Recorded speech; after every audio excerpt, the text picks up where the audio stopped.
Every team in the playoffs, if they're without their best player, is vulnerable. That includes the Warriors if Steph Curry were to be out. But those Sixers in particular, because they're the thinnest of the really good teams. The Warriors are probably the next thinnest, to be honest, because of how much high-level players they have at the top of their roster. But the Sixers, everything needs to go through Joel Embiid.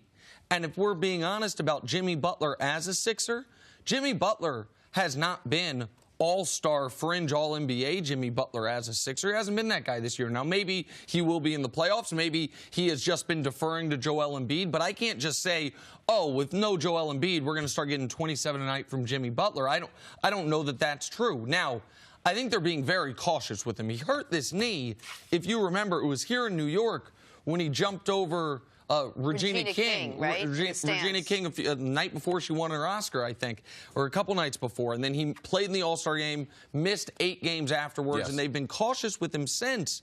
But I'm very curious to see, is this a little subterfuge by Elton Brand? Are you trying to maybe, trying to make the Nets have to prepare for one thing or the other? Or is Embiid really less than 100%? Because if the Sixers are going to do what they plan to do this postseason, it all runs through the best player on their team. If Joel Embiid is not 100%, this is the upset of the first round. All right, they play the first 5 games in 10 days. They start on the 13th.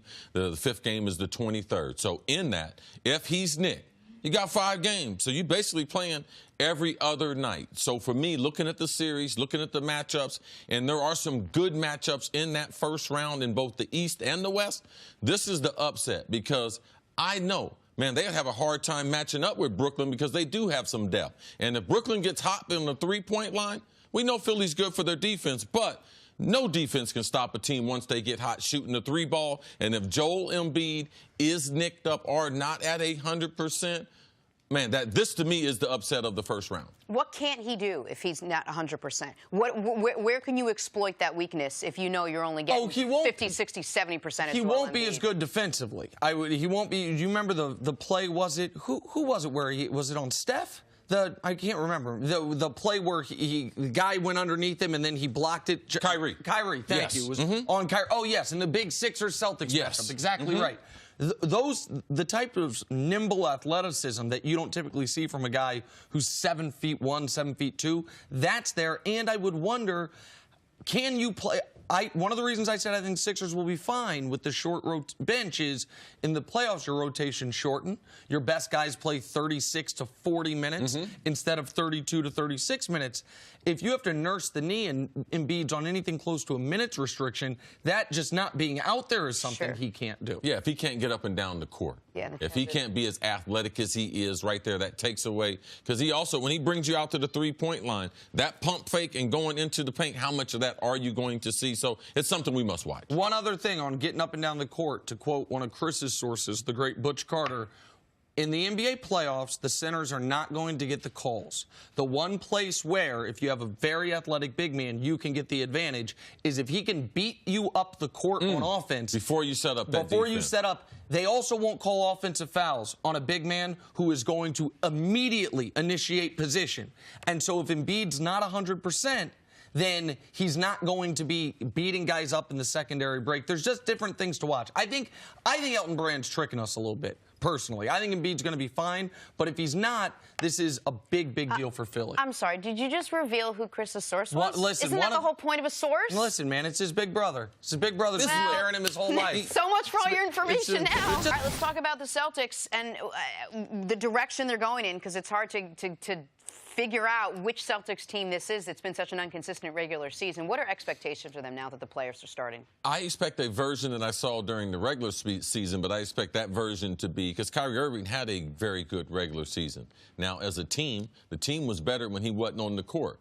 How do they adjust to Marcus Smart being out? They got a lineup change. I believe it helps them play at a faster pace. They're going to be longer. Now, from a defensive standpoint, Kyrie Irving's going to have to play better defense because without Marcus Smart out there, with him typically taking the toughest assignment in the backcourt, now the Pacers don't present a number of problems. With Victor Oladipo being out in the playoffs, they don't present that problem in the backcourt. But I expect Kyrie to try to be LeBron-ish, special.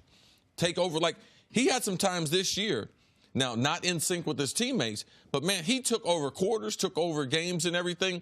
Now you're in the playoffs, and there's a lot more pressure on Kyrie than the other Celtics because his future is up in the air. So I expect immediately from game number 1, he comes out there on a mission, and I expect him to also, from an offensive standpoint, to be far more aggressive in this tighter rotation that I believe is going to help them because Jaylen Brown's going to get more minutes. Tatum should get more minutes. And Gordon Hayward. Gordon Hayward, he should get more minutes in a way that how they utilize him becomes very important. But I expect Kyrie to be special, even at the Celtics. If they follow up a lackluster season with a lackluster postseason, I believe Kyrie's going to remove his name from it because he's going to personally be on a mission to individually make sure that his stats look good. And listen, this is what they were missing last year, we were told. They just didn't have the star. They didn't have the closer. They didn't have the guy you could trust in road playoff games. Remember last year, this Celtics team won one road playoff game the whole run. It was an overtime win in Philly that it so much looked like that Philly had won that the guy set off the confetti cannon during at the end of regulation. I put up or shut up time now for Boston. Kyrie has said, man, just can't wait to get to the playoffs. The team has enormous expectations built into this season and built into what this season will allow them to do in the future. You do well in these playoffs. You convince Kyrie to stay. You use 3 of those potential 4 first-round picks you're going to have, plus Jason Tatum, to acquire Anthony Davis, and you go into next season as the big favorites in the Eastern Conference. Or this playoffs go the way this regular season has gone.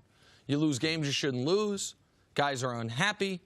You're all of a sudden in a game 7 with the Pacers, while Milwaukee's been off for a week after sweeping the Pistons, and Giannis goes and annihilates you in round 2 if you get there. In which case, Kyrie Irving's last day with the Boston Celtics will be sometime in late April, or the best case scenario, very early May. And that will make this a disastrous season. And there's no way around this. This is not last year where you had legit, not injury excuse, injury explanation. Those weren't excuses for the Celtics. They got injured. That wasn't on them. But this year, Marcus Smart is an important player for you, and he's the guy that guards Bojan Bogdanovic, and I get that. But if you were the team you said you were, a Marcus Smart first-round injury cannot derail that. And that cannot be used as an excuse. And for Kyrie has been amazing in the playoffs with LeBron. This is going to be his first playoff game without LeBron. It's going to be his first playoff game where he's the best player on a team. I'm excited for him. I think he's going to follow up his great regular season with a very good postseason, even if it's brief. But we've never seen it. We've got to see him do it as the man on a team in the playoffs.